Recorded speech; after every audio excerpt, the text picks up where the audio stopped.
Asia cup की super 4 मरहले में पाकिस्तान और भारत कल मद्दे मुकाबिल होंगे और मैच के लिए पाकिस्तानी टीम ने दुबई में भरपूर तैयारियां की हैं।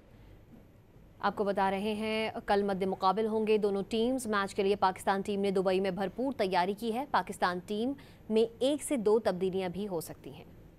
पहले मैच में पड़ा भारत भारी, दूसरे में कौन मारेगा बाजी। पाकिस्तान और भारत एक बार फिर दो हाथ करने को तैयार। एशिया कप सुपर 4 मरहले में पाकिस्तान और भारत इतवार को दुबई में मद्दे मुकाबिल होंगे। मैच पाकिस्तानी वक्त के मुताबिक शाम 7:30 बजे शुरू होगा। एशिया कप में भारतीय टीम अब तक नाकाबिले शिकस्त है, जबकि पाकिस्तान को वाहिद शिकस्त भारत के खिलाफ हुई। बड़े मैच से पहले कप्तान सलमान आगा और हेड कोच माइक हैसन की सरबराही में बड़ी बैठक लगी। बैट्समैनों ने एशिया कप में अपनी नाकामी का एतराफ किया। हेड कोच ने खिलाड़ियों पर मुकम्मल एतमाद का इजहार करते हुए डॉट बॉल्स कम करके स्ट्राइक रोटेशन पर जोर देने की तलकीन की। बल्लेबाजों ने इस आज़म का इजहार किया कि सुपर 4 मरहले में गलतियों पर काबू पाएंगे। उसके बाद पाकिस्तान टीम ने प्रैक्टिस सेशन में खूब जान मारी। बैटिंग, बॉलिंग और फील्डिंग की मशकें हुई। मैच के लिए पाकिस्तान टीम में 1 से 2 तब्दीलियां की जा सकती हैं। बड़े मैच की टिकट्स की मांग में भी इजाफा हो गया। टिकट की कम से कम कीमत 350 दिरहम यानी तकरीबन 27,000 पाकिस्तानी रुपए है।